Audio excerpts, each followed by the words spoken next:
ನಮ್ಮ ಮೇಲಿಳಿದು ಬಾ, ನಮ್ಮ ಮೇಲಿಳಿದು ಬಾ. ಬಾ ಪವಿತ್ರಾತ್ಮನೇ, ಬಾ ಪ್ರಿಯ ಕರ್ತನೇ, ಬಾ ಪವಿತ್ರಾತ್ಮನೇ, ಬಾ ಪ್ರಿಯ ಕರ್ತನೇ. ಬಳಲಿದ ಸಭೆಗಳ ಮೇಲೆ ನಿನ್ನಾತ್ಮವ ಸುರಿಸು, ಒಣಗಿದ ಎಲುಬುಗಳಲ್ಲಿ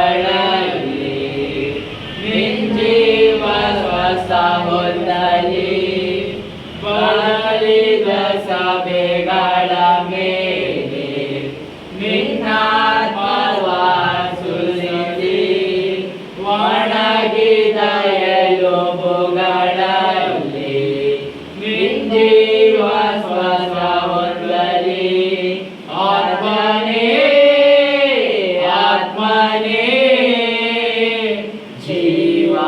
ಜೀವವಾಗಿಳಿದು ಬಾ. ಆತ್ಮನೇ, ಆತ್ಮನೇ, ಜೀವವಾಗಿಳಿದು ಬಾ. ಪರಿಶುದ್ಧಾತ್ಮನೇ, ಪಾವನಾತ್ಮನೇ, ಚಲಿಸುವ ಆತ್ಮನೇ, ನಮ್ಮ ಮೇಲಿಳಿದು ಬಾ, ನಮ್ಮ ಮೇಲಿಳಿದು ಬಾ. ನಿನ್ನ ಆತ್ಮವ ಸುರಿಸು, ಹಿಂಗಾರು ಮುಂಗಾರು ಮಳೆಯಾಗಿ ಎಲ್ಲ ದೇವ ಜನರು ನಿನ್ನ ಬಲ ಹೊಂದಲಿ. ನಿನ್ನ ಆತ್ಮವ ಸುರಿಸ, ಹಿಂಗಾರು ಮುಂಗಾರು ಮಳೆಯಾಗಿ ಎಲ್ಲ ದೇವ ಜನರು ನಿನ್ನ ಬಲ ಹೊಂದಲಿ. ಸೃಷ್ಟಿಸು, ಸೃಷ್ಟಿಸು ಎಲ್ಲ ದೇಶವನ್ನು, ಸೃಷ್ಟಿಸು, ಸೃಷ್ಟಿಸು ಎಲ್ಲ ದೇಶವನ್ನು. ಪರಿಶುದ್ಧಾತ್ಮನೇ, ಪಾವನಾತ್ಮನೇ, ಚಲಿಸುವ ಆತ್ಮನೇ, ನಮ್ಮ ಮೇಲಿಳಿದು ಬಾ, ನಮ್ಮ ಮೇಲಿಳಿದು ಬಾ. ಬಾ ಪವಿತ್ರಾತ್ಮನೇ, ಬಾ ಪ್ರಿಯ ಕರ್ತನೇ, ಬಾ ಪವಿತ್ರಾತ್ಮನೇ, ಬಾ ಪ್ರಿಯ ಕರ್ತನೇ. ಪಾಪದಿಂದ ತುಂಬಿದ ಹೃದಯವ ಹರ್ಷಗೊಳ್ಳಲಿ, ರೋಗದಿಂದ ನರಳುವ ಹೃದಯವ ಹರ್ಷಗೊಳ್ಳಲಿ. ನೊಂದಿದ ಹೃದಯವ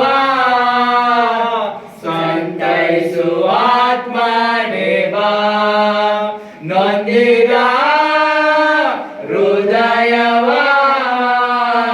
ಸಂತೈಸುವ ಆತ್ಮನೇ ಬಾ. ಪರಿಶುದ್ಧಾತ್ಮನೇ, ಪಾವನಾತ್ಮನೇ, ಚಲಿಸುವ ಆತ್ಮನೇ,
ನೀ ನನ್ನ ವೈದ್ಯನು, ನೀ ನನ್ನ ಸಮೃದ್ಧಿಯು, ನೀ ನನ್ನ ದೇವ, ನೀ ನನ್ನ ರಕ್ಷಕನು, ನೀ ನನ್ನ ವೈದ್ಯನು, ನೀ ನನ್ನ ಸಮೃದ್ಧಿಯು, ನೀ ನನ್ನ ದೇವ.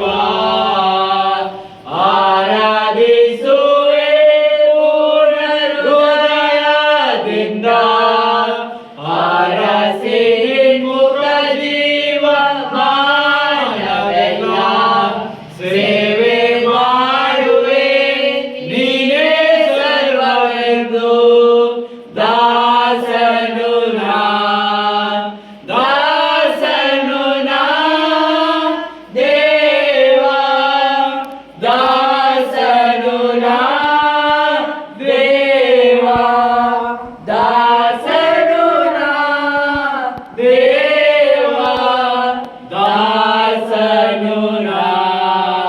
ನೀ ನನ್ನ ಪಾಲಕನು, ನೀ ನನ್ನ ಆಶ್ವಾಸನೆ, ನೀ ನನ್ನ ಮುಂಬಲವು, ನೀ ನನ್ನ ದೇವ, ನೀ ನನ್ನ ಪಾಲಕನು, ನೀ ನನ್ನ ಆಶ್ವಾಸನೆ, ನೀ ನನ್ನ ಮುಂಬಲವು, ನೀ ನನ್ನ ದೇವ. ಆರಾಧಿಸುವೆ ಪೂರ್ಣ ಹೃದಯದಿಂದ, ಆರಸಿ ನಿನ್ಮುಖ ಜೀವಮಾನವೆಲ್ಲ ಸೇವೆ ಮಾಡುವೆ, ನೀನೇ ಸರ್ವವೆಂದು. ದಾಸನು ನಾ, ದಾಸನು ನಾ ದೇವ, ದಾಸನು ನಾ ದೇವ, ದಾಸನು ನಾ ದೇವ, ದಾಸನು ನಾ. धन्यवाद के साथ स्तुति गाऊंगा, हे यीशु मेरे खुदा। उपकारो जो बेशुमार, कोटि कोटि स्तुति धन्यवाद, धन्यवाद के साथ स्तुति गाऊंगा, हे यीशु मेरे खुदा। उपकार हो जो बेशुमार, कोटि कोटि स्तुति धन्यवाद। योग्यता से बढ़ के दिया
धन्यवाद तू है अच्छा जिंदा खुदा तुझ पर ही भरोसा मेरा तू है सच्चा जिंदा खुदा तुझ पर ही भरोसा मेरा सेवा पूरी करके मैं पाऊंगा ऐसा दो वरदान सेवा पूरी करके मैं पाऊंगा ऐसा दो वरदान धन्यवाद के साथ स्तुति गाऊंगा हे यीशु मेरे खुदा पुकारू जो बेशुमार कोटि कोटि स्तुति धन्यवाद कोटि कोटि स्तुति धन्यवाद योग्यता से बढ़ के दिया है अपनी दया से तूने मुझे योग्यता से बढ़ के दिया है अपनी दया से तूने मुझे तेरे से ज्यादा दिया मुझे आभारी हूँ प्रभु मैं मांगने से ज्यादा दिया मुझे आभारी हूँ प्रभु मैं धन्यवाद के साथ स्तुति गाऊंगा हे यीशु मेरे खुदा उपकारू जो बेशुमार कोटि कोटि स्तुति धन्यवाद कोटि कोटि स्तुति धन्यवाद आत्मस्वरूपने प्रिय आत्मस्वरूपने गबा देवा देवा नाम गदोलो गबा देवा देवा नाम गदोलो ओला सादा के सरे दा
ಈ ದಿವ್ಯ ಸಮಯದೊಳು ಹಾಲೆಲೂಯ ಎಂದು ಬಿರುಗಲು ಅಭಿಷೇಕ ಮಾಡಯ್ಯ ಈ ದಿವ್ಯ ಸಮಯದೊಳು ಆತ್ಮ ಸ್ವರೂಪನೇ ಪ್ರಿಯಾತ್ಮ ಸ್ವರೂಪನೇ ಈಗ ಬಾರೇವ ತಿಳಿದು ಬಾರೇವ ನಮ್ಮ ಮಾರ್ಗದೊಳು ಈಗ ಬಾರೇವ ತಿಳಿದು ಬಾರೇವ ನಮ್ಮ ಮಾರ್ಗದೊಳು ಯೆಹೋವಾ मेरा चरवा कोई कभी मुझे ना है मेरे साथ यहोवा निस्सी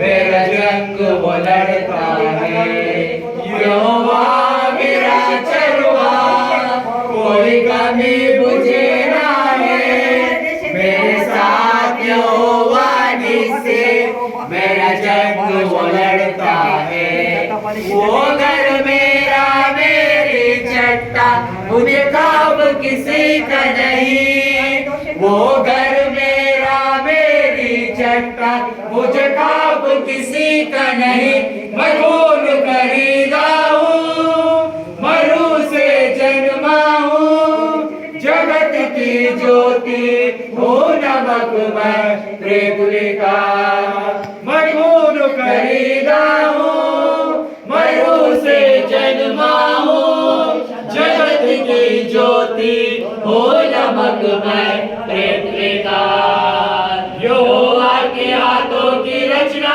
मैं हूँ जयवंत होकर सदा मैं चलूं मेरे रगों में यीशु का लहू हर पल मैं तारीफ उसकी करूं यहोवा के हाथों की रचना मैं हूँ जयवंत होकर सदा मैं चलूं मेरे रगों में यीशु का लहू हर पल मैं तारीफ उसकी करूं सब बातें मिलकर मेरे लिए भलाई पैदा करे सब बातें मिलकर मेरे लिए भलाई पैदा करे मैं खून खरीदा हूँ मरु से जन्मा हूँ जगत की ज्योति हूँ नमक मैं पृथ्वी का मैं खून खरीदा हूँ मरु से जन्मा हूँ जगत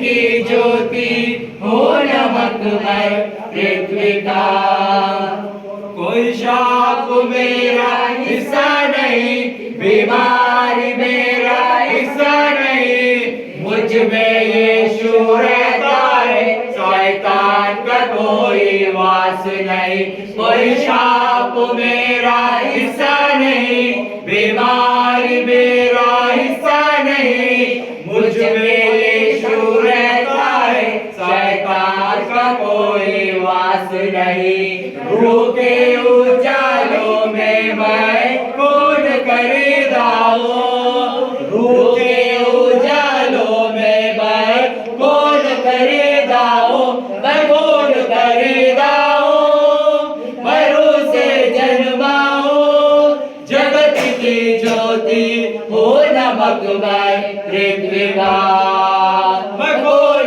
खरीदा हूँ मरु से जन्मा हूँ जगत की ज्योति हो नमक मैं पृथ्वी का यहोवा मेरा चरवा कोई कमी मुझे ना है मेरे साथ यहोवा निस्सी मेरा जंग वो लड़ता है यहोवा मेरा चरवा कोई कमी मुझे ना है मेरे साथ यहोवा निस्सी मेरा जंग वो लड़ता है वो घर मेरा मेरी चट्टा मुझे काम किसी का नहीं वो घर मेरा मेरी चट्टा मुझे काम किसी का नहीं मैं खून खरीदा हूँ मरु से जन्मा हूँ जगत की ज्योति हो नमकमय पृथ्वी का। मैं खून खरीदा हूँ, मरु से जन्मा हूँ, जगत की ज्योति हो नमकमय पृथ्वी का। कोई शाप मेरा हिस्सा नहीं, बीमारी मेरा हिस्सा नहीं, मुझ में यीशु रहता है, शैतान का कोई वास नहीं। कोई शाप मेरा हिस्सा नहीं, बीमारी मेरा हिस्सा नहीं, मुझ में यीशु रहता है, शैतान का कोई वास नहीं। रूह के उजालों में मैं कौन खरीदा हूँ, रूह के उजालों में मैं कौन खरीदा हूँ, मैं कौन खरीदा हूँ, मैं रूह से जन्मा हूँ, जगत की ज्योति हो नमकमय पृथ्वी का। मैं कौन खरीदा हूँ, मैं रूह से जन्मा हूँ, जगत की ज्योति हो नमकमय पृथ्वी का। यीशु मसीह भरोसा मेरा, तू ही सहारा है मेरा, मुश्किल समय में तू ही दिलासा, साथ रहेगा तू सदा।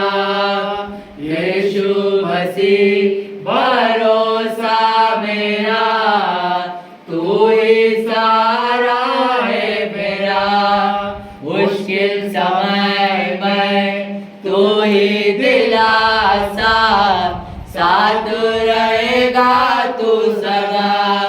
करुणा भलाई तेरी सदा रज में रहेगी, इस योग्यता से बढ़कर तूने मुझे दिया, मैं हाथ उठाकर गाऊंगा, यीशु तेरा नाम रहे ऊंचा।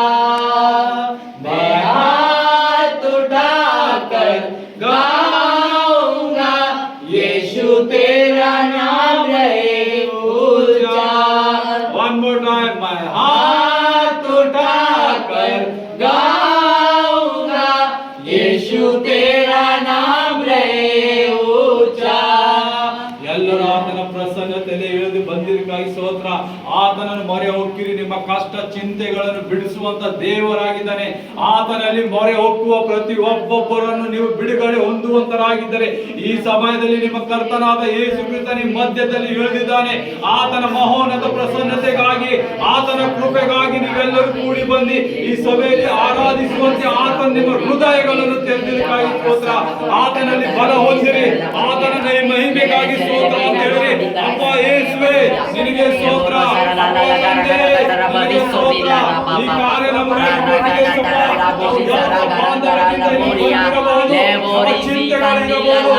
ಚಿಂತೆಗಳಿರಬಹುದು, ನಾವು ರೋಗದಿಂದ ಬಂದಿದ್ದೆವು, ಆದರೆ ಈ ಪರಿಶುದ್ಧವಾದ ಆಲಯದಲ್ಲಿ ನಿನ್ನ ಹಸ್ತ ಇದ್ದಕ್ಕಾಗಿ ನಮ್ಮ ರೋಗಗಳು ನಾಶವಾಯಿತು.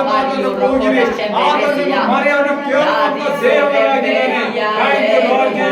ಆತನ ಮೊರೆ ಹೋಗ್ತೀರಿ, ಆತನನ್ನು ಕೂಗಿರಿ, ಆತನ ನಿಮ್ಮ ಕೂಗಲು ಕೇಳುವಂತ ದೇವರಾಗಿದ್ದಾನೆ.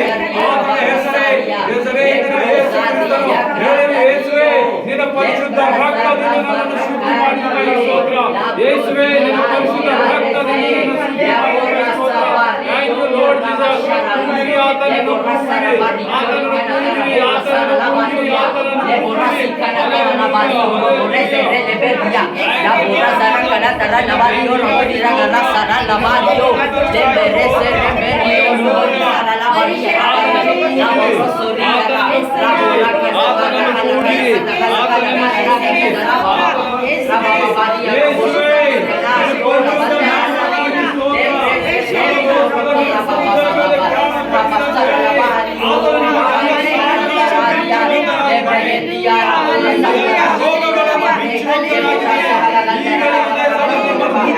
ದೇವರ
ವಾಕ್ಯದ ಭಾಗ್ಯ ಹೋಗುವಾಗ ಸ್ವಾಮಿ ನಮ್ಮ ಮಧ್ಯದಲ್ಲಿ ಇಳಿದು ಸ್ವಾಮಿ ನೀನು ಕಾರ್ಯ ಮಾಡಿದಕ್ಕಾಗಿ ಸ್ತೋತ್ರ ಏಸಪ್ಪ.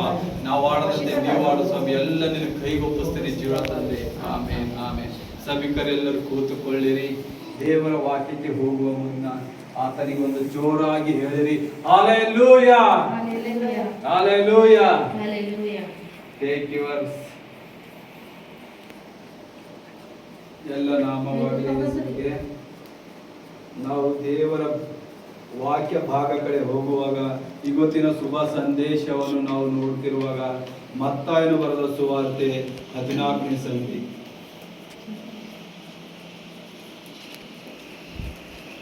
14ನೇ ಸಂಧಿ 3ನೇ ವಚನ.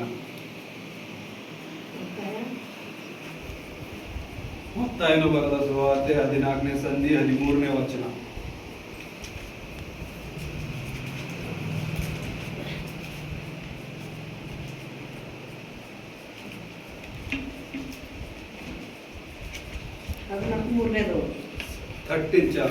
Chapter 14 verses 30.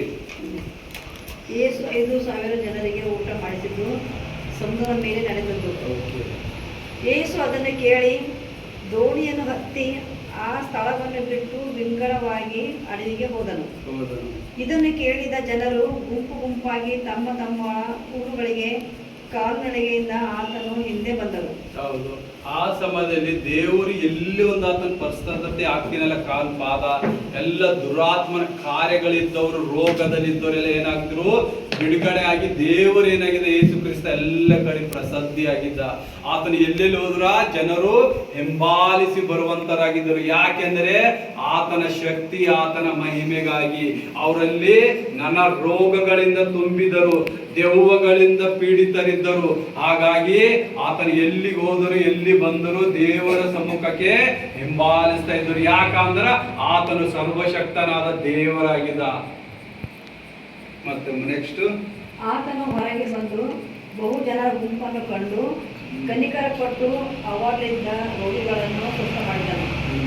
ಸಂಜೆಯಾದಾಗ ಶಿಷ್ಯರು ಆತನ ಬಳಿಗೆ ಬಂದು, ಇದು ಅಡವಿ, ಈಗ ಹೊತ್ತು ಹೋಯ್ತು, ಈ ಗುಂಪಿಗೆ ಅಪ್ಪಣೆ ಕೊಡು, ಅವರು ಹಳ್ಳಿ ಬಳಿಗಳಿಗೆ ಹೋಗಿ ಆಹಾರ ಪದಾರ್ಥಗಳನ್ನು ಕೊಂಡುಕೊಳ್ಳಲಿ ಎಂದು ಹೇಳಲಾಗಿ, ಯೇಸು ಅವರು ಹೋಗುವುದಕ್ಕೆ ಅಗತ್ಯವಿಲ್ಲ, ನೀವೇ ಅವರಿಗೆ ಊಟಕ್ಕೆ ಕೊಡ್ರಿ ಅಂದರು.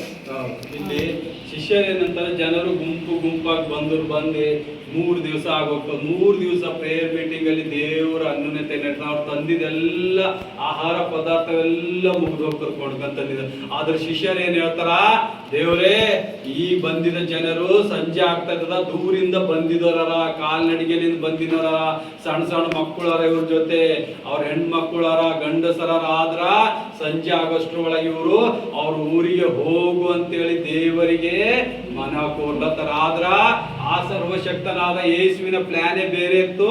ನಾವು ಮಾನವರಾಗಿ ಯೋಚನೆ ಮಾಡುವುದು ಬೇರೆ ಆಗಿರ್ತದ. ಅದಕ್ಕ ದೇವರಂತನ ನೀವು ಅವರನ್ನು ಕೂಡಿಸ್ರಿ, ಯಾರಿಗೆ ಹೋಗ್ಬಿಡ್ಬಾರ್ದು. ಯಾಕ ನಾವೇ ಊಟ ಸಿದ್ಧ ಮಾಡಿಸೋಣ. ಅವಾಗ ಏನಂತಾರೆ, ಇವ ಬಂದಿ ಫಿಲಿಪ್ ಬಂದಿ, ಏನು ದೇವ್ರೆ ನಾವ್ ಈಸ್ ಮಂದಿಗೆಲ್ಲ ತಂದ್ರು ಬಿ 200 ರೊಟ್ಟಿ ಅದ ಬಿ ಸಾಕಾಗಲ್ದು, 200 ರೂಪಾಯಿ ಅದ್ರ ಸಾಕಾಗಲ್ದು, ಎಲ್ಲಿಂದ ತರರಿ ಅಂತನ. ಅವಾಗ ದೇವ್ರು ನಂಬಿಗಸ್ತನಲ್ಲಿ ಇರು ಅಂತ ಹೇಳ್ತಾನ. ಆಗ ದೇವ್ರ ಏನ್ ಮಾಡ್ತಾನ, ಅಲ್ಲಿ ಓಡಾಡ್ತಿದ್ದ ಒಬ್ಬ ಹುಡುಗನ ಬಳಿ ಏನಿರ್ತದ, 2 ನಮಗೆ ಇಲ್ಲಿ 5 ರೊಟ್ಟಿ 2 ಮೀನು ಹೊರತು ಮತ್ತೆ 2 ರೊಟ್ಟಿ 5 ಮೀನು ಅನ್ನಲಾಗಿ ಆತನು ಅವುಗಳನ್ನು ಇಲ್ಲಿ ನನಗೆ ತಂದು ಕೊಡಿರಿ ಅಂದನು.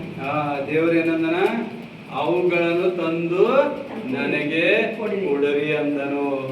ಆಗ ದೇವ್ರು ಏನ್ ಮಾಡೋದು, ಅದಕ್ಕೆ ತಕೊಂಡಿ ಮತ್ತು ಜನರಿಗೆ ಹುಲ್ಲಿನ ಮೇಲೆ ಕುಳಿತುಕೊಳ್ಳೋದಕ್ಕೆ ಹೇಳಿ ಆ 5 ರೊಟ್ಟಿ 2 ಮೀನುಗಳನ್ನು ತಕೊಂಡು ಆಕಾಶದ ಕಡೆಗೆ ನೋಡಿ ದೇವರ ಸ್ತೋತ್ರ ಮಾಡಿ ರೊಟ್ಟಿಗಳನ್ನು ಮುರಿದು ಶಿಷ್ಯರಿಗೆ ಕೈಗೆ ಕೊಟ್ಟನು. ಅವಾಗ ದೇವ್ರು ಏನ್ ಮಾಡ್ದ, ಅಲ್ಲೊಂದು ಹುಡುಗ ಏನ್ ಮಾಡ್ತಿದ್ದ, ಅವನ ಬಳಿ 2 ಮೀನುಗಳು 5 ರೊಟ್ಟಿಗಳಿದ್ದವು. ಆ ಹುಡುಗಗೆ ಏನ್ ಮಾಡ್ತಾನ, ಅವ ಶಿಷ್ಯನ ಕೈಗೆ ಸಿಕ್ಕಿದಾಗ ಅವಂತನ ನನ್ನ ಬಳಿ ಇಷ್ಟೇ ಅವ ಏನ್ ಮಾಡ್ತಾನ, ಅಲ್ಲಿ ಓಡೋಗಿ ದೇವ್ರ ಬಲ್ ಹೋಗಿ, ಜೀಸಸ್ ಬಲ್ ಹೋಗಿ, ದೇವ್ರೆ ಆ ಹುಡುಗನ ಹತ್ರ 2 ಮೀನು 5 ರೊಟ್ಟಿ ಅಂದಾಗ ದೇವ್ರಂತನ, ಅವು ತಕೊಂಡ್ ನನ್ನ ಬಲಿಗೆ ಬರ್ರಿ ಅಂತಂತಾನ. ಆಗ ಆತನ ತಂದಿ ಯೇಸು ಏನ್ ಹೇಳ್ತಾನ, ಇಲ್ಲಿ ಯಾರ್ಯಾರ ಹತ್ರ ಎಷ್ಟೆಷ್ಟು ಬುಟ್ಟಿಗಳು ಅವಲ್ಲ ಅವೆಲ್ಲ ಕೂಡಿಸ್ಕೊರಿ ಅಂತಾನ. ಆವಾಗ ದೇವ್ರ ಅವ್ರಿಗೆ ಹೇಳಿದಾಗ ಅವ್ರು ಹೋಗಿ ಎಲ್ಲರ ಬಳಿ ಯಾರ್ಯಾರು ಬುಟ್ಟಿಗಳು ಇದ್ವಲ್ಲ ಅವು ತಂದಿ ದೇವ್ರ ಸನ್ನಿಧಿಗೆ ಇಟ್ಟಿದಾಗ ಅವೆಲ್ಲ ಏನಾಯ್ತು, ಮೀನು ರೊಟ್ಟಿಗಳಿಂದ ತುಂಬಿದವು. ಅಲ್ಲೆಲ್ಲೂಯ, ದೇವರಿಗೆ ಮಹಿಮೆ. ಜೀಸಸ್ ಏನ್ ಮಾಡ್ದ, 2 ರೊಟ್ಟಿ ಮೀನಿಗೆ ತಕೊಂಡಿ ದೇವರ ಸನ್ನಿಧಿಯಲ್ಲಿ ಏನ್ ಮಾಡ್ದ, ಪ್ರಾರ್ಥನೆ ಮಾಡ್ದ, ದೇವರಿಗೆ ಮೊರೆ ಕೇಳ್ದ. ದೇವರೇ ನನ್ನ ಜನರು ನಿನ್ನ ನಂಬಿ ಬಂದಿದ ಜನರು ಆ ಉಪವಾಸ ಕಳಿಸಲಾರದಂತೆ ಆತನ ಏನ್ ಮಾಡ್ದ, ಆತನು ಮೊರೆ ಇಕ್ಕಿ ಅವರಿಗೆ ಊಟದ ವ್ಯವಸ್ಥೆ ಮಾಡ್ದ. ಅವಾಗ ಈಗ ನಾವು ರೋಗದಲ್ಲಿದ್ದಾಗ, ಅನಾರೋಗ್ಯದಲ್ಲಿದ್ದಾಗ, ಚಿಂತೆಯಲ್ಲಿದ್ದಾಗ ಆತನು ಸುಮ್ಮನೆ ಕೂಡುವ ದೇವರನ, ಆತನು ಸುಮ್ಮನೆ ಕೂಡಲಾರದಂತ ದೇವರನ. ಆತನು ನಿತ್ಯ ಏನ್ ಮಾಡ್ತಾನೆ, ನಿಮ್ಮಲ್ಲಿ ಬಂದು ನಿಮ್ಮನ್ನು ಕರೆಯುವುದಂತ ನಿದ್ದಾನೆ. ಯಾವ ರೀತಿಯಿಂದ ಶಿಷ್ಯರು ಅಂತ ಇದ್ರು, ಸಂಜೆ ಆಗ್ತಾ ಇದ್ದ ಗುರುವೇ ಇವರನ್ನು ಕಳಿಸೋಣ ಅವ್ರ ಮನೆಗೆ ಅನ್ನುವಾಗ ದೇವ್ರು ಏನಂತಾನ, ಬೇಡ, ಇಲ್ಲೇನಂತಾನ, ಫುಲ್ ಸ್ಟಾಪ್, ನೋ ಬಡಿ ಕ್ಯಾನ್ ಗೋ, ಯಾರು ಹೋಗಂಗಿಲ್ಲ. ಯಾಕ ಆತನ ಶಕ್ತಿ ತೋರಿಸುವುದು, ಆತನ ಕಾರ್ಯ ಏನಿತ್ತು ಬಲವಾದ ಕಾರ್ಯ ತೋರಿಸುವುದಕ್ಕಾಗಿ ಅವನು ಅಲ್ಲಿ ಹೇಳತಾನೆ. ಏನ್ ಜೀಸಸ್ ಏನ್ ತೋರ್ಸತಾನ?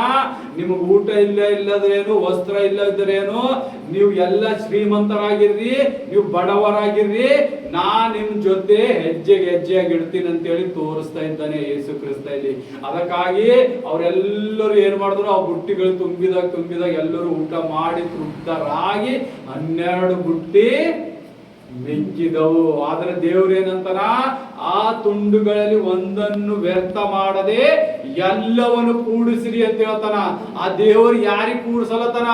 ಮನುಷ್ಯರಿಗೆ ಕೂಡಿಸಿರ ಅಂತ ಶಿಷ್ಯರಿಗೆ ಹೇಳ್ಯಾನ.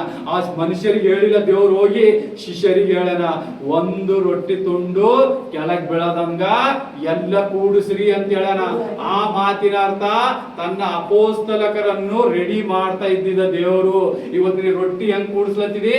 ಮುಂಚೆಗೆ ಏನಂತಾನ, ನಾ ನಿಮ್ಗ ಮನುಷ್ಯ ಹಿಡಿಯೋರಾಗಿ ಮಾಡ್ತೀನಿ ಅಂತಾನ. ಮನುಷ್ಯ ಹಿಡಿಯೋರು ಮತ್ತೆ ರೊಟ್ಟಿ ಆಯೋದು ಎಲ್ಲ ಒಂದೇ. ಯಾಕಂದ್ರ ಆತನು ಆತ್ಮಿಕವಾಗಿ ಮಾತಾಡುವಂತ ದೇವರಿದ್ದಾನೆ.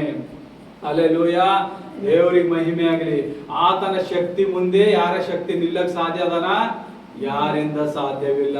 ಅದೇ ವಚನದಲ್ಲಿ ಮುಂದೆ ಓದುವಾಗ ದೇವ್ರ ಏನ್ ಮಾಡ್ತಾನ, ಅವ್ರಿಗೆಲ್ಲ ಊಟ ಮಾಡಿಸಿ ಕಳಿಸಿದ ಮೇಲೆ ಆತನ ಏನ್ ಮಾಡ್ತಾನ, ಅಡವಿಗೆ ಹೋಗ್ತಾನ. ಅಡವಿಗೆ ಹೋಗಿ ನಾ ಪ್ರಾರ್ಥಿಸುವವರೆಗೆ ನೀವು ಡೋಣಿಯಲ್ಲಿ ಕಾಯಿರಿ ಅಂತೇಳಿ ಆತನ ಶಿಷ್ಯರಿಗೆ ಅಪ್ಪಣೆ ಮಾಡ್ತಾನ. ಯಾವಾಗ ಮಾಡಿದಾಗ ಅವ್ರ ಡೋಣಿಯಲ್ಲಿ ಕೂತಾಗ ನೀರಿನ ಅಲೆಗಳು ಧಾರಾಗಿ ಹೊಡಿತಾ ಇರ್ತದ. ಹೊಡಿದಾಗ ಡೋಣಿ ಕಂಟ್ರೋಲ್ ಅಲ್ಲಿ ಇರೋದು. ಆದ್ರೂ ದೇವರು ಏನ್ ಮಾಡ್ತಾನೆ, ಪ್ರತಿ ಸಮಯದಲ್ಲಿ ತನ್ನ ಅದ್ಭುತ ಕಾರ್ಯಗಳು, ಮಹತ್ವ ಕಾರ್ಯಗಳು ಮಾಡಿದ ತಕ್ಷಣ ತಂದೆಯಾದ ದೇವರಿಗೋಸ್ಕರ ಹೋಗಿ ಪ್ರಾರ್ಥನೆ ಮಾಡ್ತಿದ್ದವ. ಯಾಕೆ ಎಷ್ಟು ಹೊತ್ತು ಮಾಡ್ತಿದ್ದ? 1 ತಾಸು 2 ತಾಸಿಲ್ಲ, 6-7 ಗಂಟೆ ಪ್ರೇಯರ್ ಮುಗ್ದಿರ್ಬೋದು ಅಂತ ತಿಳ್ಕೊರಿ. ಮುಂಜಾನೆ 4 ಗಂಟೆ ಅಂದ್ರೆ ಮಸ್ಕಿನ 4 ಗಂಟೆವರೆಗೂ ಆತನು ಪ್ರಾರ್ಥಿಸಿದ. ಆತನು ದೇವರ ಸಮ್ಮುಖದಲ್ಲಿ, ಯಾಕೆ ಅವ ಸಮ್ಮುಖದಲ್ಲಿ ನಿಂತಿದ? ಆತನಿಗೆ ಎಲ್ಲ ಅಧಿಕಾರ, ಎಲ್ಲ ಶಕ್ತಿ ತಂದೆಯ ಹೆಸರು ಪಟ್ಟಿದ. ಆದ್ರೂ ಆತನಿಗೆ ಯಾಕೆ ಮಾನವ ರೂಪನಾಗಿ ಈ ಕಾರ್ಯ ಮಾಡ್ದ ಅಂದ್ರ ನಮಗಾಗಿ ತಿಳಿಸುವುದಕ್ಕಾಗಿ. ನಾವು ಆತನಲ್ಲಿ ಎಡ ಬಿಡದೆ ಏನ್ ಮಾಡ್ಬೇಕು? ಪ್ರಾರ್ಥಿಸ್ತಾ ಇರಬೇಕು ಯಾವಾಗ್ಲೂ. ಯಾವಾಗ ನಾವು ಎಡ ಬಿಡದೆ ಪ್ರಾರ್ಥಿಸ್ತೇವಲ್ಲ, ದೇವರ ರಾಜ್ಯ ನಿಂಬಲ್ಲಿ ಇಳಿಯುತ್ತದ. ಯಾವಾಗ ಇಳಿತದ? ದೇವರ ರಾಜ. ರಾತ್ರಿಗೆ ಹಿಂಗೆ 3 ಗಂಟೆ ಪ್ರೇಯರ್ ಮಾಡುತ್ತಿದ್ದ. ದೇವ್ರೇ, ನಾ 2 ವರ್ಷ ಆಯ್ತು ನಿನಗ್ ಪ್ರಾರ್ಥಿಸ್ಲತ್ತೆ, ನಾನು ನಿನಗ್ ನೋಡ್ಬೇಕು, ನಿನ್ ಜೊತೆ ಮಾತಾಡ್ಬೇಕು ಅಂದ್ರ ದೇವ್ರ ಏನಂದ್ರ, ನನಗ್ ಬಂದಿ ಅವ್ರ ಮನಸ್ಸು ಮಾತಾಡಿ, ನನಗ್ ನೀ ದಿನ ನೋಡ್ತಿ, ನನಗ್ ನೀ ದಿನ ಮಾತಾಡ್ತಿ, ನಾನು ನಿನ್ನ ಬಲ್ಲೇ ಇದ್ದೆ, ಆದ್ರೆ ನೀ ಅಂಕಿ ಕಲಿಸ್ತಾ ಇಲ್ಲಲ್ಲ, ಆದ್ರೆ ಬಿ ನನಗ್ ನೋಡ್ತೆ ಅಂತಿ. ನೀ ದಿನ ಏನ್ ಮಾಡ್ತಿ? ನೀ ಹೇಳುವ ಅನ್ಯ ಭಾಷಾ ನಾನ್ ಬಾಯಿಲಿಂದೇ ಆಡಿಸ್ತೆ ನಿನಗ. ನೀ ಓದುವ ವಾಕ್ಯ ನಿನಗೆ ಎದುರು ಕುಂತೆ ಮಾತಾಡಿಸ್ತೆ. ನೀ ಯಾವ್ದು ಒಳ್ಳೆ ಕೆಲಸ ಮಾಡ್ತೀನಿ, ಯಥಾರ್ಥವಂತಿರ್ತಿ, ನನ್ನ ನಾಮ ಹೇಳ್ತಲ್ಲ, ನಾನ್ ನಿನ್ ಜೊತೆ ಮಾತಾಡ್ದಂಗೆ ಅದ. ಇನ್ನೇನ್ ಬೇಕು ನಿಂಗೆ ನೋಡಕಂತ ನನಗ ಇವತ್ತ ಮಸ್ಕಿನಾಗಿ ದೇವರು ನನ್ನ ಜೊತೆ ಮಾತಾಡಿದನ. ನನಗೆ ಗೊತ್ತಾಯ್ತು, ಹೌದು, ನಾವು ಮಾಡುವ ಕಾರ್ಯನೇ ಆತನು ನಮ್ ಜೊತೆ ಮಾತಾಡುವಂತ ದೇವರಾಗಿದ್ದಾನೆ. ಈ ವಾಕ್ಯ ಭಾಗವೇ ಮಾತಾಡ್ತದ. ಯಾವಾಗ ದೇವರಿಗೆ ನೀವು ಮನಪೂರ್ವಕವಾಗಿ ಮಾತಾಡ್ಬೇಕಾದ್ರ, ನೀವು ನಿಮ್ಮ ಸಮರ್ಥೆ, ನಿಮ್ಮ ಚಿಂತೆ, ದುಃಖ, ನೋವು, ಭಾರ ಏನ್ ಮಾಡ್ಬೇಕು? ಸೃಷ್ಟಿಕರ್ತನಾದ ಯೇಸುವಿನ ಮುಂದೆ ಹಾಕ್ಬೇಕು. ಅವಾಗ ನೀವು ಪ್ರಸನ್ನತೆ ಮುಖದಿಂದ ಶಾಂತ ಗುಣವಾಗಿ, ಪಾರಿವಾಳ ಹೆಂಗ್ ಯಾವ ರೀತಿಯಿಂದ ಪರಿಶುದ್ಧವಾಗಿರ್ತದಲ್ಲ, ಆ ರೀತಿಯಾಗಿ ನೀವು ಪರಿಶುದ್ಧರಾದಾಗ ಆ ದೇವರ ವಾಕ್ಯದಲ್ಲಿ ಬಂದು ಕುಂತು ಧ್ಯಾನಿಸುವಾಗ ದೇವರು ನಿಮ್ ಜೊತೆ ಮಾತಾಡುವರಿದ್ದಾನೆ. ಆ ದೇವರೇ ರಾತ್ರಿ ಸಮಯದಲ್ಲಿ ನನ್ನ ಜೊತೆ ಮಾತಾಡಿದ. ದೇವರೇ, ನನಗೆ ಇಷ್ಟು ದಿವಸ ಆಯ್ತು ಎಲ್ಲಿ ನಿನ್ ಪ್ರಾರ್ಥಿಸ್ಲತ್ತೆ, ನಿನ್ ಜೊತೆ ಮಾತಾಡ್ಬೇಕು, ನಾ ವರ್ಷಿಪ್ ಮಾಡತ್ತಿದೆ, ಹಾಡುಗಳ ಮೂಲಕ, ವಾಕ್ಯದ ಮೂಲಕ ನೀನು ದಿನನಿತ್ಯ ನಿನ್ನ ಕಾಯ್ಲತ್ತಿದೆ, ಯಾಕೆ ಬರ್ಲತ್ತಿಲ್ಲ? ಯಾಕೆ ನನಗೆ ನೀನು ನೋಡ್ತಾ ಇಲ್ಲ? ದೇವರೇ, ನೀ ನನ್ನನ್ನು ಪ್ರೀತಿಸ್ತಾ ಇಲ್ಲ, ಇಲ್ಲಿವರೆಗೂ ನಾ ಕೇಳುವಂತನಾಗಿದೆ. ಆದ್ರೆ ರಾತ್ರಿ ಮುಂಜಾನೆ ಮಸ್ಕಿನ ಸಮಯದಲ್ಲಿ ಏನಂದ, ನೀ ದಿನ ಏನ್ ಕಾರ್ಯಗಳು ಮಾಡತ್ತಿದಿ ಅದೇ ನಾ ಇದ್ದಿದೆ. ನಾ ನಿನಗೆ ಆದಿಕಾಂಡದಾಗ ಏನ್ ಬರ್ದಿತ್ತು? ನನ್ನ ಸ್ವರೂಪದಾಗ ನಿನ್ನನ್ನು ಸೃಷ್ಟಿಸಿದೆ. ಅದೇ ಮಾತಾಡ, ವಾಕ್ಯದ ಮೂಲಕ ಮಾತಾಡ್ದ. ಏನಂದ? ಆದಿಯಲ್ಲಿ ನಾ ನಿನಗೆ ಸೃಷ್ಟಿಸಿದೆ. ಯಾರಿಗೆ? ನನ್ನ ಸ್ವರೂಪದಲ್ಲೇ ನಿನಗೆ ಸೃಷ್ಟಿಸಿದೆ.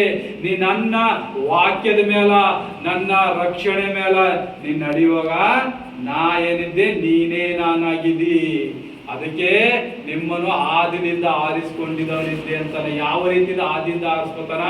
ದೇವರು ತನ್ನ 40 ದಿವಸ ಫಾಸ್ಟಿಂಗ್ ಮುಗಿಸಿ ಮೊದಲನೇ ಶಿಷ್ಯಾಗಿ ಮಾಡ್ಕೊಂಡಾಗ ಪೇತ್ರ, ಅಂದ್ರೆ ಸೀಮೋನ ಇವ್ರ ಮಧ್ಯದಾಗ ಹೋಗಿ, ನಿಮಗೆ ಮೀನ್ ಹಿಡಿಯೋರಿಲ್ಲ ಮನುಷ್ಯರು ಹಿಡಿಯೋರು ಮಾಡ್ತೇನೆ ಬರ್ರಿ ನನ್ನ ಸಂಗಡ ಅಂದ್ರ, ಆತರು ಆ ತಂದೆ ತಾಯಿ ಕೇಳದೆ, ಯಾರಿಗೆ ಕೇಳದೆ ಅವ್ರ ಕೆಲಸವೆಲ್ಲ ಬಿಟ್ಟು ಏನ್ ಮಾಡಿದ್ರು? ಯೇಸುವಿನ ಹಿಂಬಾಲಿಸಿದರು. ಯಾಕೆ ಹಿಂಬಾಲಿಸಿದ್ರು?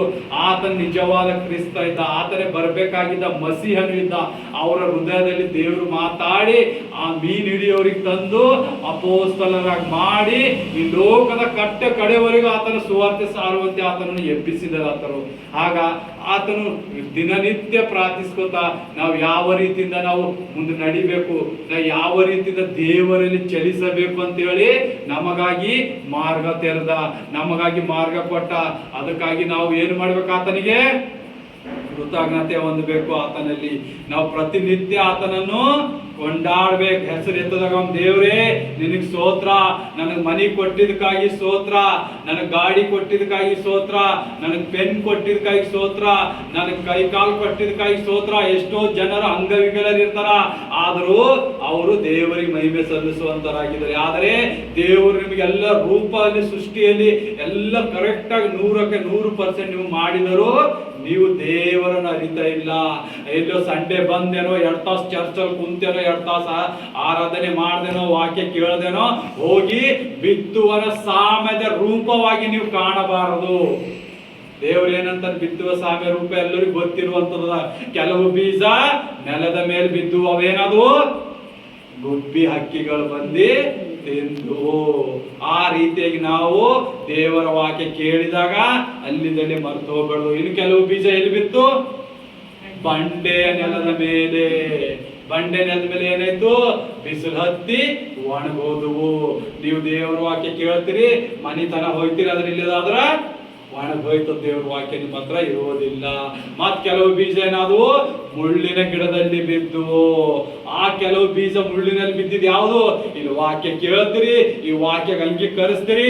ದೇವ್ರೇ ನಾ ಇವತ್ತಿನ ಹಿಂಗೆ ನಡೀತೆ, ಏಸಪ್ಪ ನಾ ನಿನ್ನ ಮಗ ನಿನ್ನ ಮಗಳು, ನಾ ಎಲ್ಲಿ ಹೋದ್ರು ಬಿ ನಿನ್ನ ಬಲ್ಲೇ ಇರ್ತೆ ಅಂತ ಹೇಳಿ ಹೇಳಿ ಹೇಳಿ ಆತನಗ ಇಲ್ಲಿ ಮೊರೆ ಹೋಗ್ತೀರಿ. ಅದೇ ನಿಮ್ಮ ಚರ್ಚಿನಿಂದ ಹೊರಗಡೆ ಕಾಲು ಹೋದ ತಕ್ಷಣ ನಿಮ್ಮ ಆಲೋಚನೆಗಳು ಸ್ಟಾರ್ಟ್ ಆಗ್ತಾವ. ದೇವ್ರೇ ನನಗೆ ಈ ಕಷ್ಟ ಬಂತು, ದೇವ್ರೇ ನನಗೆ ಈ ರೋಗ ಬಂತು. ದೇವರನ್ನ ಏನ್ ಮಾಡ್ತೀರಿ? ತಿರಸ್ಕಾರ ಮಾಡ್ತೀರಿ. ಆ ವಾಕ್ಯ ಮರ್ತು ಹೋಗಿ ನಿಮ್ ದಿನನಿತ್ಯದ ಚಿಂತೆಯಲ್ಲಿ ರೋಗದಲ್ಲಿ ಪಾಲಾಗಿ ಅವರೇ ಮುಳ್ಳಿನ ಗಿಡದಲ್ಲಿ ಸಿಕ್ಕಿ ಬಿದ್ದವರು. ಇನ್ನು 4ನೇದಾಗಿ ಒಳ್ಳೆ ನೆಲದಲ್ಲಿ 60ರಷ್ಟು ಫಲ, 80ರಷ್ಟು ಫಲ, 100ರಷ್ಟು ಫಲ. ಯಾರಿವರು 60ರಷ್ಟು ಫಲ ಅಂದ್ರೆ ಯಾರು? ದೇವರನ್ನು ಅರ್ಥಂತವರು, ದೇವರಲ್ಲಿ ಯಥಾರ್ಥವಾಗಿ ನಡೆಯೋರು. ದೇವರ ಮಾರ್ಗವೇ ತೇಜವಾದ ಮಾರ್ಗ. ನಾವು ನರಕಕ್ಕೆ ಹೋಗದಂತೆ ದೇವರ ಪ್ರಸನ್ನತೆಯಲ್ಲಿ ಇಳಿಬೇಕಾದ್ರೆ ನಾವು ಏನು ಮಾಡಬೇಕು? ಆತನ ಯಜ್ಞಗಳಿಗೆ ಕೈಕೊಂಡು ನಡಿಬೇಕು.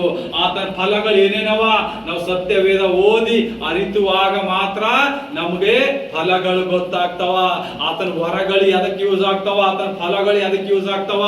ಎಲ್ಲಿವರೆಗೆ ನೀವು ನಿಮ್ಮ ಆಲೋಚನೆಯನ್ನು ಬದಲಾಯಿಸಿ ದೇವರ ರಾಜ್ಯದಲ್ಲಿ ಸೇರುವವರೆಗೂ ಆಗೋದಿಲ್ಲ. ಇಲ್ಲಂದ್ರೆ ಬಿತ್ತುವನ ಸಾಮ್ಯದ ರೂಪದಾಗೆ ನಿಮ್ಮ ಜೀವನಗಳೆಲ್ಲ ನರಕದಲ್ಲಿ ಬಾಧ್ಯರಾಗ್ತದ. ಆ ದುಷ್ಟಾತ್ಮನು ನಿಮ್ಮ ಬೊಗ್ಗಲಲ್ಲೇ ನಿಂತಿರುವ ಆತನಾಗ್ತಾನ. ನೀವು ಯಾವ್ದಾರ ತಪ್ಪು ಮಾಡುವಾಗ ಆತನು ನಿಮ್ಮನ್ನು ಸೆಳೆಯಬೇಕಂತನ. ಹಾಗಾಗಿ ನಾವು ನಮ್ಮನ್ನ ಎಲ್ಲಿ ಸಮರ್ಪಿಸಬೇಕು? ತಂದೆಯಾದ ಕರ್ತನ ಸಮ್ಮುಖದಲ್ಲಿ. ಅವಾಗ ದೇವ್ರು ಎಲ್ಲ ಒಮ್ಮೆ ಪ್ರಾರ್ಥನೆ ಮಾಡ್ತಾನೆ, ಹೋಗಿ ಮಾಡಿ ಮಸ್ಕಿನ 4 ಜಾವದಲ್ಲಿ ಏನ್ ಮಾಡ್ತಾನ? ನಡ್ಕೋತ ಬರ್ತಾ ಇರ್ತಾನ ನೀರಿನ ಮೇಲೆ. ಯಾರ್ಯಾರು? ಜೀಸಸ್. ಆತನು ಏನ್ ಮಾಡ್ತಾನ? ನೀರಿನ ಮೇಲೆ ನಡ್ಕೋತ ಬರ್ತಾ ಇರ್ತಾನ. ಆತನ ಶಿಷ್ಯರು ನೋಡಿ ಬೆರಗಾಗ್ತಾರ. ಅಯ್ಯೋ ಯಾವ ಮಾಟ ಮಂತ್ರ ಮಾಡೋನೋ, ಯಾವ ಪಿಚೇಸಿ ಅದನೋ, ಯಾವ ದೆವ್ವ ಅದನೋ. ಯಾಕಂದ್ರೆ ಅವ್ರ ತಲೆಯಲ್ಲಿ ಯಾಕೆ ಆಲೋಚನೆ ಬಂತಂದ್ರೆ ಮೋಶೆ ಯಾವ ರೀತಿಯಾಗಿ ಅದ್ಭುತ ಮಾಡುವಾಗ ಅಲ್ಲಿದ್ದ ಆಟಗಾರರು ಮಂತ್ರವಾದಿಗಳು ಬಿ ಅದೇ ತರ ಆಕ್ಟಿಂಗ್ ಮಾಡ್ತಾರ. ಮೋಜೆಸ್ ಆ ಸ್ಟಿಕ್ಲಿಂದ ಹಾವು ಮಾಡಿದಾಗ ಅವರು ಹಾವು ಮಾಡಿದರು, ಮೋಜೆಸ್ ಕಪ್ಪಿ ಮಾಡಿದಾಗ ಅವರು ಕಪ್ಪಿ ಮಾಡಿದರು. ಆ ಗ್ರಂಥ ಓದಿದ ಕಡೆಯಿಂದ ಅವ್ರ ತಲೆಯಲ್ಲಿ ಇರ್ತದ ಯಾವುದೋ ದೆವ್ವ ಬರ್ತಾ ಇದ್ದೆ ನಡ್ಕೋತ, ಆದ್ರೆ ಇವ್ರ ತಲೆಯಲ್ಲಿಲ್ಲ ಕರ್ತನಾದ ಸೃಷ್ಟಿಕರ್ತ ಬರ್ತಾನಿದ್ದಾನೆ ಅಂತೇಳಿ. ಆತರ ಬರುವಾಗ ಹೆದರ್ಕೊಂಡು ಎಲ್ಲರೂ ಗದ್ದ ನಡುಗುತ್ತಾ ಇರ್ತಾರೆ. ಯಾಕ? ನಂಬಿಕೆ ಇಲ್ಲ. ಅವ್ರು ದೇವರ ಸಮ್ಮುಖದಾಗ ಇದ್ದರು ಅನಂಬಿಗಸ್ತರಾಗಿದ್ದಾರೆ. ಯಾಕ? ಜ್ಞಾನದ ಕಡಿಮೆ, ವಚನದ ಕಡಿಮೆ, ಸರ್ವಸೃಷ್ಟಿಯಾದ ದೇವರವ್ರ ಜೊತೆ ಇರುವಾಗ ಅವ್ರು ಏನ್ ಮಾಡಿದ್ರು? ಅಂಜುವುದಕ್ಕೆ ಪ್ರಾರಂಭ ಮಾಡಿದ್ರು. ಏನಂತ? ಭೂತ ಭೂತ, ದೆವ್ವ ದೆವ್ವ ಅಂತೇಳಿ ತನ್ನಂತಾನೇ ಗದರಿಸ್ತಾ ಇದ್ದರು. ಅವಾಗ ದೇವರು ಬಂದು ದೂರ ನಿಂತಿ, ಈಗೋ ನಾನೇ ಇದ್ದಿದ್ದೇನೆ, ನಾನೇ ಸೃಷ್ಟಿಕರ್ತ ಅಂತ ಹೇಳಿದಾಗ ಅವಾಗ ಅವರು ಎಲ್ಲರೂ ತನ್ನ ಭಯದಿಂದ ಹೊರಗೆ ಬಂದು, ಅಷ್ಟರಲ್ಲಿ ಪೀಟರ್ ಏನ್ ಮಾಡ್ತಾನೆ? ಪೇತ್ರ, ಗುರುವೇ ನಾನು ನೀರ್ ಮೇಲೆ ನಡಿಬೋದೇನು, ನಾನು ನಿನ್ನ ಬಳಿಗೆ ಬರ್ಬೋದೇನೋ? ಅವನ್ ನಂಬಿಕೆ ತೋರಿಸ್ತಾನ. ನಂಬಿಕೆ ತೋರಿಸಿದಾಗ ತಂದೆ ಆದ ಯೇಸು ಏನ್ ಹೇಳ್ತಾನ? Jesus, I am coming with you, ನಾನು ನಿಮ್ ಜೊತೆ ಬರ್ತಾ ಇದ್ದೆ ನೀರ್ ಮೇಲೆ ಅಂದ್ರ ಬಾ ಅಂತ ಹೇಳ್ತಾನ. ಜೀಸಸ್ ಹೇಳಿದಾಗ ಆತನ ಏನ್ ಮಾಡ್ತಾನ? ಡೋಣಿಯಿಂದ ಕೆಳಗ್ ಕಾಲಿಕ್ಕಿದಾಗ 2-3 ಸ್ಟೆಪ್ ಹಾದಿ ನಡಿತಾನ. ಆ ಅಲೆಗಳು ಬರೋದು ಮತ್ತ ನೀರು ಗಾಳಿಗೆ ಏನ್ ಮಾಡ್ತಾನ? ತನ್ನ ಆಲೋಚನೆಯನ್ನು ತೆಟ್ಕೊಂಡು ದುರಾತ್ಮನ ಆಲೋಚನೆ ಹೋಯ್ತಾನದ ಅನಂಬಿಗಸ್ತನ ಆಗ್ತಾನ. ಅವ ನಂಬಿಗಸ್ತನಿಂದ ನಂಬಿಗಸ್ತನಲ್ಲಿ ಹೋಗ್ತಾನ. ಅವಾಗ ಮುಳುಗುತ್ತಾ ಇರ್ತಾನ. ದೇವರು ಮುಳುಗುದಾಗಂತಾನೆ, ಅಲ್ಪ ವಿಶ್ವಾಸಿಯೇ ಎಲ್ಲದ ನಿನ್ ನಂಬಿಕೆ ಅಂತೇಳಿ ಜೀಸಸ್ ಕೇಳ್ತಾನ. ಹಂಗ ನಮ್ಗೆ ಯಾವೇ ಕಷ್ಟ ಬರ್ಲಿ, ಯಾವೇ ದುಃಖ ಬರ್ಲಿ, ರೋಗ ಬರ್ಲಿ, ಚಿಂತೆ ಬರ್ಲಿ, ಸಾಲ ಬರ್ಲಿ, ಯಾವ್ದಂತ ಬೇಕಾಗಲಾರದಂತ ನೋವು, ಹಿಂಸೆ, ಚಿಂತೆಗಳು ಬರ್ಲಿ, ನಾವೇನಾಗಬೇಕು? ನಂಬಿಕೆಯಲ್ಲಿ ಸ್ಥಿರವಾಗಿರ್ಬೇಕು. ಯಾವಾಗ ನಾವು ನಂಬಿಕೆಯಲ್ಲಿ ಸ್ಥಿರವಾಗಿರ್ತೇವಲ್ಲ ಅವಾಗ ಮಾತ್ರ ಯೇಸು ನಮ್ಮ ಜೊತೆ ಕಾರ್ಯ ಮಾಡುವಂತನಾಗಿದ್ದಾನೆ. ನಿನಗೆ ನಂಬಿಕೆ ಒಳಗೆ ನಿನಗ ಹುಡುಕತನದಿಂದ ಬಿಡೋದಿದ್ದೇನಾ? ನಂಬಿಕೆ ಇಡು. ಯೇಸುವೆ, ನಾನು ನಿನ್ನ ರಾಜ್ಯಕ್ಕೆ ಬಂದಿದೆ, ನನಗೆ ದುರಾತ್ಮನು ಕುಡಿಸ್ತಾ ಇದ್ದಾನೆ, ಇದರಿಂದ ನನಗೆ ದೂರ್ತಾ. ನಾ ವ್ಯಭಿಚಾರದಾಗ ಇದ್ದಿದ್ದೇನಾ? ಯೇಸುವೆ, ಈ ವ್ಯಭಿಚಾರದಿಂದ ನನಗೆ ಬಿಡಿಸು. ಪ್ರತಿನಿತ್ಯ ನಿತ್ಯ ನಿತ್ಯ ನಾನು ಅದರಲ್ಲಿ ಸಾಯುವುದಕ್ಕಿಂತ ನಿನ್ನಲ್ಲಿ ಬಲವಾಗಿ ಏಳುವುದೇ ನನ್ನ ಆಸೆ ಅಂತೇಳಿ ಆತ ಕೂಗಿದಾಗ ಆ ಪೇತ್ರ ನೀರಲ್ಲಿ ಮುಳುಗುವಾಗ ಏನ್ ಮಾಡ್ತಾನ? ದೇವರು ಕೈ ಹಿಡಿದು ಅವನನ್ನು ಎಬ್ಬಿಸಲ್ಪಡ್ತಾನೆ. ಅದಕ್ಕಾಗಿ ಎಲ್ಲರೂ ದೇವರಲ್ಲಿ ಮಹಿಮೆ ಹೊಂದಬೇಕು, ದೇವರ ರಾಜ್ಯಕ್ಕಾಗಿ ತವಕಿಸ್ಬೇಕು. ಎಲ್ಲಿವರೆಗೆ ನಾವು ದೇವರ ಸಮ್ಮುಖದಲ್ಲಿ ನಿಲ್ಲಲಾರದೆ ನಾವು ಒಣ ಮನಸ್ಸಂದ್ರೆ ಸಂಡೇ ಒಂದ್ ದಿವಸ ನಮಗ್ छुट्टी ಸಿಕ್ಕ್ಯದ, ಅದು ಸಬ್ಬತ್ ದಿನ ಅದ, ನಮಗ್ ದೇವ್ರು ಹೇಳ್ಯಾರ, ನಮ್ಮ ಪಾಸ್ಟರ್ಸ್ಗಳು ಹೇಳ್ಯಾರ, ನಾವು ಹೋಗಿ ಚರ್ಚಿಗೆ ಹೋಗಿ ಅಟೆಂಡ್ ಆಗಿ 3 ಗಂಟೆ 2 ಗಂಟೆ ಕುಂತಿ ಫಾಸ್ಟ್ ಮನೆಗೆ ಬಂದು ಮತ್ತೆ ಊಟ ಮಾಡಿ ಅವಾಗ ದಿನವೆಲ್ಲ ರೆಸ್ಟ್ ಮಾಡ್ಬೇಕಂತೇಳಿ ಆಲೋಚನೆ ಬರಬಾರ್ದು. ಇವತ್ತು ನಮ್ಮ ಪಾಸ್ಟರ್ ಏನ್ ಹೇಳ್ಯಾರ, ಇವತ್ತು ಏನ್ ಕಲಿಸ್ಯಾರ ಪಾಸ್ಟರು, ಅದ್ರ ಮೇಲೆ ನೀವು ಮನನ ಮಾಡಬೇಕು, ಅದರ ಧ್ಯಾನ ಮಾಡಬೇಕು. ಆ ಹೇಳಿದ ವಚನಗಳು ತೆಗೆದಿ ನಿಮ್ ಜೊತೆ ಯಾನ್ ಮಾತಾಡೋವಿದ್ದಾರೆ ಸೃಷ್ಟಿಕರ್ತನಾದ ಯೇಸು, ಆ ಮಾತುಗಳು ನಿಮ್ ಹೃದಯದಲ್ಲಿ ನಡ್ವೋಸ್ಕೊಂಡು ಹೋಗ್ಬೇಕಾಗ್ತದ. ಅವಾಗ ನೀವು ಎಡಬಿಡದೆ ಏನಂತ ದೇವರು ಪ್ರಾರ್ಥಿಸಿರಿ, ನನ್ನನ್ನು ಎಡಬಿಡದೆ ಪ್ರಾರ್ಥಿಸಿರಿ. ಯಾರು ಎಡಬಿಡದೆ ಪ್ರಾರ್ಥಿಸ್ಬೇಕು?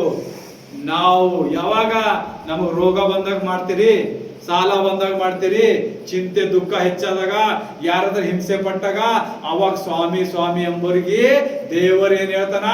ನಾನು ನಿನಗೆ ನೋಡುವುದಿಲ್ಲ. ಯಾಕ? ನಿನ್ನ ಸಮಯ, ನಿನ್ನ ದುಃಖ, ನಿನ್ನ ಚಿಂತೆ ಬಂದಾಗ ಮಾತ್ರ ನನಗೆ ನೆನೆಸುವಂತ ನೀವೊಬ್ಬ ಪ್ರಾಣಿ. ಆತನ ಏನ್ ಹೋಲಿಸ್ತಾನ? ಪ್ರಾಣಿಗೆ ಸಮಾನನಾಗಿ ಮಾಡ್ತಾನ. ಯಾವ ಕಾರಣದಿಂದ? ಆತನ ಭಯವೇ ಇಲ್ಲ ನಿಮ್ಮ ಹತ್ರ. ಯಾವಾಗ ನಿಮ್ಗೆ ದೇವರ ಭಯ ನಿಮಗೆ ಗೊತ್ತಾಗ್ತದ, ಆತನಲ್ಲಿ ಮುರಿಯುವಿಕೆ ಇರ್ತದೆ ಎಂಬಲ್ಲಿ. ಆ ಮುರಿದಿದಾಗ ಮಾತ್ರ ಯೇಸು ನಿಮ್ಮನ್ನು ಮೇಲೆ ಕೆತ್ತಲ್ಪಡ್ತಾನ. ಯಾವಾಗ ನೀವು ಮುರಿದಿ ದೇವರ ಸನ್ನಿಧಿಯಲ್ಲಿ ಭಯ ಪಡ್ತೀರಿ, ಅವಾಗ ನಿಮ್ಮಲ್ಲಿ ಹೃದಯದಲ್ಲಿ ಯಥಾರ್ಥವನ್ನು ಹುಟ್ಟುತ್ತದ. ಯಥಾರ್ಥ ಹುಟ್ಟುವಾಗ ನೀವು ನಮ್ರತೆಯಿಂದ ನಡಿತೀರಿ. ನೀವು ನಮ್ರತೆ ಯಾವಾಗ ಬರ್ತದಲ್ಲ, ದೇವರು ಹೇಳಿದ ಮಾತು ಮೇಲೆ ನಡಿತೀರಿ. ಜೀಸಸ್ ಏನ್ ಹೇಳಿದ್ರು? ನಿನ್ಗೆ ಯಾರಾದ್ರೂ ಒಂದು ಕೆನ್ನೆಗೆ ಹೊಡೆದ್ರೆ ಇನ್ನೊಂದು ಕೆನ್ನೆ ಕೊಡು. ಆ ಭಾವನೆ ನಿಮ್ಮಲ್ಲಿ ಬಂದಾಗ, ನಿನ್ನ ಮಗ್ಗಲಲ್ಲಿ ಸಾವು ನಿಂತರು ಆ ಸಾವಿಗೆ ಹೆದರಾಲದ ಏನ್ ಮಾಡ್ತಾನೆ ದೇವರು? ತಾನೇ ಬಂದು ಯುದ್ಧ ಮಾಡುವಂತ ದೇವರಾಗಿದ್ದಾನೆ. ಇದಕ್ಕೆಲ್ಲ ಕಾರಣ ಏನು? ನಮ್ಮ ಶ್ರಮೆ. ಯಾರ ಬಲ್ಲಿ ಶ್ರಮೆ ಪಡ್ಬೇಕು ನಾವು? ದೇವ್ರ ರೊಕ್ಕ ಕೇಳತನ? ಜೀಸಸ್ ನಿಮ್ ಬೆಳ್ಳಿ ಕೇಳತನ? ನಿಮ್ ಬಂಗಾರ ಕೇಳತನ? ಏನು ಕೇಳತಿಲ್ಲ. ನಿಮ್ಮ ಸಮಯ, ನಿನ್ನ 24 ಗಂಟೆಯಲ್ಲಿ ನನಗೆ ಅಟ್ಲೀಸ್ಟ್ 1 ಗಂಟೆ ಆದ್ರೂ ಕೊಡು ಅಪ್ಪ, 2 ತಾಸಾದ್ರೂ ನನಗೆ ಕೊಡು, ನನ್ನ ಜೊತೆ ಮಾತಾಡು. ಇಡೀ ದುನಿಯಾ, ಇಡೀ ಲೋಕದಲ್ಲಿ ಸುತ್ತಾಡ್ತಾ ಇದ್ದಿ, ನನ್ನ ಕಡೆ ನಿನಗೆ ಸ್ಥಾನನೇ ಇಲ್ಲ, 2 ಗಂಟೆ ನಿನ್ನ ಹತ್ರ ಸಮಯವಿಲ್ಲ ಅಂತ ಹೇಳ್ತಾನೆ ದೇವರು. ಅದಕ್ಕಾಗಿ ಯೇಸುವಿನಲ್ಲಿ ಮೊರೆ ಹೋಗ್ತೀರಿ. ಯಾವ ರೀತಿಯಿಂದ ಪೇತ್ರನ ಅನ್ನಂಬಿಗಸ್ತನಾಗಿ ನೀರಲ್ಲಿ ಮುಳುಗುವಾಗ ದೇವರು ಕೈ ಹಿಡಿದು ಎತ್ತಿದನಲ್ಲ, ನಿಮ್ಮನ್ನು ಕೂಡ ಎತ್ತುವಂತ ದೇವರಾಗಿದ್ದಾನೆ ಆತನು. ಆತನ ಮೂಲಕ ನೀವು ಸಮಸ್ತವನ್ನು ಅನುಭವಿಸುವರಾಗಿದ್ದೀರಿ. ದೇವರ ಮೂಲಕ ಅನುಭವಿಸುವಾಗ ನಿಮಗೆ ಚಿಂತೆ, ದುಃಖ, ನೋವು, ಹಿಂಸೆ ಇರಲ್ಲ. ಕಾಲುವೆ ನೀರಲ್ಲಿ ಬೆಳೆದ ಗಿಡದಂತೆ ಸುಖ ಜೀವನವಾಗಿ ಬೆಳಿತೀರಿ. ಹೆಂಗಿರ್ತದ? ನದಿಗೆ ಹತ್ತಿದ ನೀರುಗಳು ಎಲ್ಲ ಗಿಡಗಳು ಹೆಂಗ್ ಬೆಳಿತಾವ? ನೀರ್ ಹಾಕ ಗಿಡ ಹೆಂಗಿರ್ತದ? ಸಮೃದ್ಧಿಯಾಗಿ ಬೆಳಿತದ. ಆ ರೀತಿ ನೀವು ಬೆಳೆಸ್ತಾನ. ಆ ಸಮೃದ್ಧಿಯಾಗಿ ಬೆಳೆದಿದಾಗ ನಿಮ್ಮಲ್ಲಿ ಯಾವ ಕೊರತೆ ಇರಲ್ಲ. ಸೈತಾನನು ನಿಮಗ ಎದುರು ಹಾಕೋಕೆ ಚಾನ್ಸ್ ಇಲ್ಲ. ಯಾಕ? ನಿಮ್ಮ ಹತ್ರ ಯಾವ ಯುದ್ಧ ಅದ? ಕರ್ತನಾದ ಯೇಸುವಿನ ವಾಕ್ಯದ ಯುದ್ಧ ಅದ. ದೇವರೇ, ಇವತ್ತು ನನ್ನ ಕಾಲು ನೋಯಿಸ್ಕೊಳ್ತದ. ಏಸಪ್ಪ, ನಿನ್ನ ವಾಕ್ಯದ ಹೆಸರು ಹೇಳ್ತಿದೆ, ಈ ಕಾಲು ನೋವು ಕಮ್ಮಿ ಆಗ್ಬೇಕು. ಯೇಸುವೆ, ನನ್ಗೆ ಇವತ್ತು ಮೈದಾಗ ಇನ್ಫೆಕ್ಷನ್ ಅದ. ಯೇಸುವೆ, ಇನ್ಫೆಕ್ಷನ್ ಹೆಂಗ್ ಹೋಗ್ತದ? ನಿನ್ನ ಯೇಸುವಿನ ರಕ್ತದಿಂದ, ನೀನು ನಮಗಾಗಿ ರಕ್ತ ಸುರಿಸಿದಲ್ಲ ಅಂತ ಹೇಳಿ ಆತನ ಮೊರೆ ಹೋಗಬೇಕು. ಹಾಗಾಗಿ ನಾವು ದೇವರಲ್ಲಿ ಬಲಗೊಂಡು ನಂಬಿಗಸ್ತರಾಗಿ ನಡಿಬೇಕು. ಸೋ ಪ್ರಿಯರೇ, ನಾವು ಇಷ್ಟೆಲ್ಲ ದೇವರ ವಾಕ್ಯ ಕೇಳಿ ಇಲ್ಲಿ ಕೂತಿದಾಗ ಸಾಮ್ಯ ರೂಪದಂಗ ಆಗ್ಬಾರ್ದು. ನಾವೇನಾಗಬೇಕು? ಒಳ್ಳೆ ಬೀಜವಾಗಿ, ಒಳ್ಳೆ ನೆಲದಲ್ಲಿ ಬಿದ್ದ ಬೀಜವಾಗಬೇಕು. ಅವಾಗ ಮಾತ್ರ ನಮಗೆ ಲೋಕದ ಸಮಸ್ಯೆಗಳಿಂದ ಬಿಡಿಸುವಂತ ದೇವರು ನಿಮ್ಮ ಸಂಗಡ ಯುದ್ಧ ಮಾಡುವಂತ ದೇವರಾಗಿದ್ದಾನೆ. ಆತನ ಮಹಿಮೆ ಪಡಿಸಿ ಎಲ್ಲರೂ ಎದ್ದಾಗಿ ಆತನನ್ನು ಪ್ರಾರ್ಥಿಸುವಂತೆ ಮಾಡೋಣ. ಯೇಸುವೆ, ಈ ವಾಕ್ಯಕ್ಕಾಗಿ ಸ್ತೋತ್ರ ಯೇಸಪ್ಪ. ಎಲ್ಲರೂ ಸಭೆಯಾಗಿ ನಿಂತು ಪ್ರಾರ್ಥಿಸೋಣ. ಎದ್ದೇಳಿ. Thank you Lord Jesus. ಯೇಸುವೆ, ಈ ಅತಿ ಉತ್ತಮವಾದ ನಿನ್ನ ಸೇವೆಗಾಗಿ ಸ್ತೋತ್ರ ಯೇಸಪ್ಪ. ಈ ನಿನ್ನ ವಾಕ್ಯದ ಮೂಲ ನಮ್ಮನ್ನು ನಡೆಸಿದಕ್ಕಾಗಿ ಸ್ತೋತ್ರ ಯೇಸಪ್ಪ. ಮುಂದಿನ ಕಾರ್ಯವನ್ನು ನಿನ್ನ ಕೈಗೆ ಒಪ್ಪಿಸ್ತೇನೆ ಯೇಸಪ್ಪ. ಎಲ್ಲ ಕಾರ್ಯವನ್ನು ನಿನ್ನ ಕೈಯಲ್ಲಿ ಒಪ್ಪಿಸ್ತೇನೆ ಯೇಸಪ್ಪ. ಇಲ್ಲಿ ಸಭೆಯಾಗಿ ಕೂತಿದ ಪ್ರತಿ ಒಬ್ಬೊಬ್ಬರ ಮೇಲೆ ನಿನ್ನ ಆಶೀರ್ವಾದವನ್ನು ತೋರಿಸಿ ಯೇಸಪ್ಪ. ಈ ಸಭೆ ಮೂಲಕ ಸ್ವಾಮಿ ಅಪೊಸ್ತಲಿಕ್ ಪೌಲ್ ಮಿನಿಸ್ಟ್ರಿ ನಿನಗಾಗಿ ಕೊಟ್ಟಿದೆ Yesappa. The church of the miracle, wonders and sign. ಈ ಚರ್ಚ್ ನಿನ್ನ ಅಭಿವೃದ್ಧಿಗಾಗಿ, ನಿನ್ನ ಸರ್ವ ಜನರಿಗಾಗಿ ಉಪಯೋಗಿಸುವಂತೆ ನಡೆಸಿ ಯೇಸಪ್ಪ. ನಿನ್ನಲ್ಲಿ ಮಹಾಭಾಗವಾದ ಯೇಸುವೆ, ನಮ್ಮ ಕೂಗುಗಳು ಕೇಳಿದ ದೇವರೇ ನಿನಗೆ ಸ್ತೋತ್ರ. ನಮ್ಮನ್ನು ನಿನ್ನ ಸೇವೆಗೆ ಆರಿಸಿ ಈ ಜನರನ್ನು ಸ್ವಾಮಿ ನೀನು ನೋಡುವಂತೆ ಮಾಡಿದಿ. ಜೀವ ಸ್ವರೂಪನಾದ ದೇವರೇ, ನಿನ್ನ ಬೆಂಕಿ ಅಭಿಷೇಕ ನಮ್ಮ ಮೇಲೆ ಇಳಿಸಿದಕ್ಕಾಗಿ ಸ್ತೋತ್ರ.